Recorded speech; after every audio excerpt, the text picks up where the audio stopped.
महाराज जी, कबीर साहब जी कहते हैं, पोथी पढ़ पढ़ जग मुआ, पंडित भया ना कोई, ढाई आखर प्रेम के पढ़े सो पंडित होई। महाराज जी, इसमें बाबा क्या कहना चाहते हैं?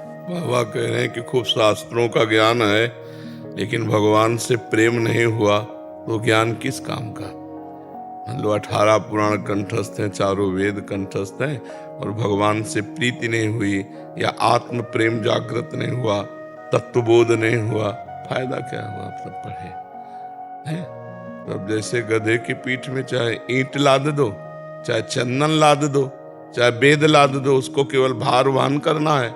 ऐसे बुद्धि में पुराणों को कंठस्थ कर लिया, लेकिन भगवान से प्रीति नहीं हुई तो बेकार। ढाई आखर प्रेम के पढ़े सो पंडित हो, अर्थात जिसके हृदय में ढाई अक्षर प्रेम ये जागृत हो गया, वो सब कुछ प्राप्त कर लिया।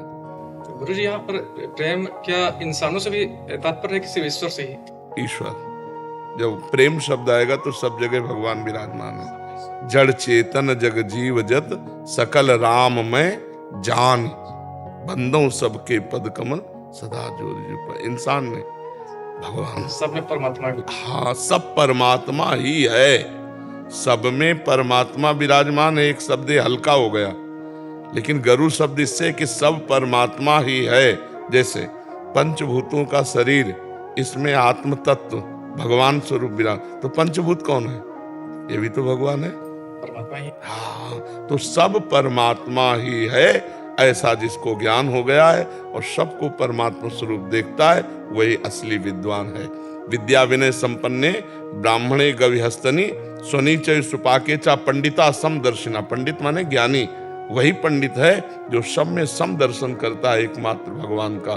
कुत्ते में, हाथी में, चांडाल में, ब्राह्मण में, सब में वो एक ही परमात्मा को जो देखता है, वही उत्तम ज्ञानी। हाँ, बात समझ रहे ला? वो नाटक कर रहा, जगन नाटक वही भवा।